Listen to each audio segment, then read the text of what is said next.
فما حاجات ان شاء الله نحاولوا نصلحوهم الماتش الجاي يروح الجمهور هذايا فرحان. هذايا معناتها اداء سي با فاسيل معناتها باش تكون في الجرون ماتش معناتها حاضر طول 90 دقيقة. نتصور هذايا بروف اللي النادي الافريقي في السكة الصحيحة.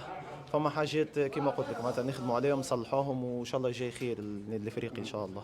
طبيعة هذوما حاجات من قلت لك من اول عام خدمنا برشا، كنا حاضرين باش نعملوا ريزلت هذايا. مازال ما تلعب شيء، ساقينا على القاعة وان شاء الله نكونوا حاضرين. مازال الشامبيونات طويلة ومازال الباركور طويل برشا. نحاولوا نكونوا ديما حاضرين سورتو لي ماتش الدوميسيل هذوما ما نراتيوهمش. وان شاء الله كما قلت لك المره الجايه يكون النادي الافريقي ان شاء الله في انتصار وتروا بوان ان شاء الله في المباراه الجايه. صحيح والله صحيح، ان شاء الله يرجع الفيراج الماتش اللي بعد هذايا ان شاء الله، ونكونوا معناتها كما قلت لك تعرف النادي الافريقي معناتها يعيش بالجمهور نتاعو، جمهور كبير من اول الدنيا معناتها. ان شاء الله يرجع لنا فيراج نتاعنا وان شاء الله نفرحوا ان شاء الله بالماتشات الجايين ان شاء الله.